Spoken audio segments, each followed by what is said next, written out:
हे अस्सलाम वालेकुम guys, I hope you guys are well.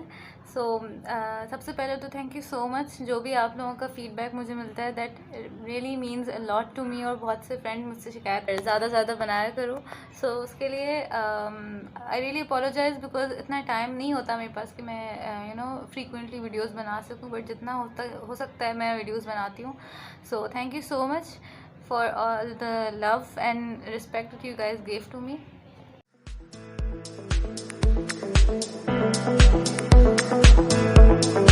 तो आज मैं जिस बुक का रिव्यू करने जा रही हूँ दैट इज़ ये डॉटर ऑफ ईस्ट, शहीद मोहतरमा बेनज़ीर भुट्टो की ऑटोबायोग्राफ़ी है।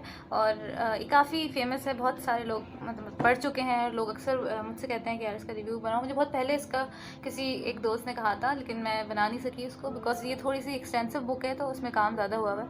बट ये क्योंकि एक पॉलिटिकल बैकग्राउंड भी है इस बुक के अंदर, तो इसलिए भी मुझे ये बुक बहुत पसंद है। क्योंकि जो पाकिस्तान की हिस्ट्री है, स्पेशली जुल्फ़िकार अली भुट्टो के टाइम से जो हालात थे और उसके बाद जो डिक्टेटरशिप आई उस वक्त के हालात, और ये मतलब हिस्टोरिकली भी इसमें बहुत सारे जो हैं वो इवेंट्स लिखे हुए हैं। और इसके साथ साथ जो है वो बेनज़ीर भुट्टो की जो लाइफ है पूरी, उनके बचपन से लेकर उनकी जवानी और उसके बाद उनके फादर की जब जो है वो एग्जीक्यूशन होती है, और उसके बाद फिर उनका जो बाहर एक पूरा लाइफ होती है लंदन में जो वो रहती हैं, और उसके बाद उनका पाकिस्तान वापस आना और इलेक्शंस लड़ना। तो ये सारे हालात स्टेप बाय स्टेप इसमें मेंशन्ड हैं इन हर ओन वर्ड्स।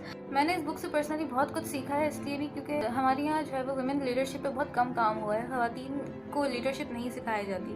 ख़वातीन को ये नहीं बताया जाता कि they can be a good Democrat, they can lead a country. लोगों को लगता है कि ख़वातीन जो है वो प्राइम मिनिस्टर का ऑफिस नहीं संभाल सकती, और ये उस वक्त का भी कॉन्सेप्ट है। आई थिंक 1988 में जब वो इलेक्ट हुई थी as a first women prime minister, तो तब उनके ऊपर इस तरह के अटैक्स भी बहुत ज़्यादा हुए थे। और एवरीवन केप्ट ऑन सेइंग कि a women is leading the society, a women is leading this Islamic Republic of Pakistan.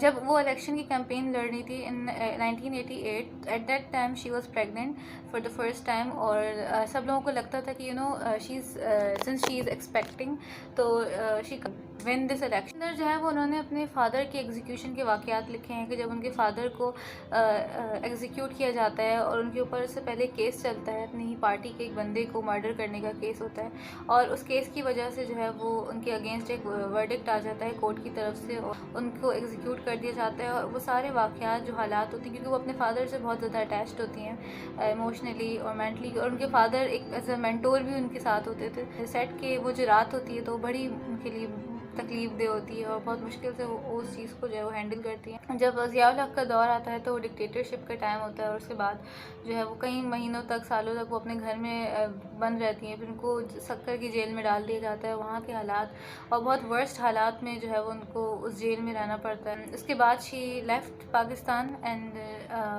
फिर वो लंदन चली जाती हैं। और उसके बाद शी केम बैक इन 1988, और जनरल इलेक्शंस जब हो रहे होते हैं so she came back. And में इसमें एक चैप्टर है प्राइम मिनिस्टर एंड बियॉन्ड, जिसके अंदर उन्होंने अपनी जब उन्होंने 1988 में अपना ओथ लिया था as a first women prime minister in Pakistan and also in the Muslim world, after 3 years उनकी गवर्नमेंट डिज़ोल्व हो जाती है।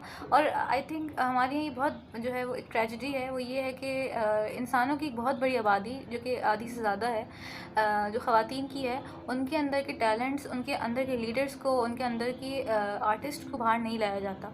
और बचपन से उन्हें सिखाया जाता है कि they are not meant to do anything in their lifes.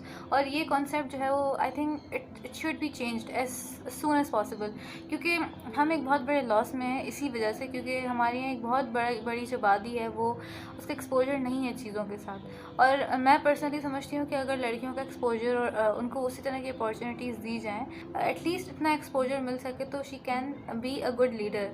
और इसमें कोई शक नहीं है, इस पॉसिबल। बड़ी खूबसूरत बात उन्होंने इस बुक के प्रीफेस में कही है। वो कहती है कि बीइंग अ वुमेन, एक औरत को एक्स्ट्रा माइल्स कवर करने पड़ते हैं अपने आप को प्रूव करने के लिए, क्योंकि कोई भी उसकी टैलेंट का यकीन नहीं करता। That was the review. मुझे बहुत पसंद आई ये बुक बिकॉज मेरे लिए पर्सनली बहुत ज़्यादा इंस्पायरिंग भी है, और बहुत ज़्यादा आई थिंक इंस्पिरेशनल और मोटिवेशनल एक चीज़ है। आई hope you guys like it. Thank you.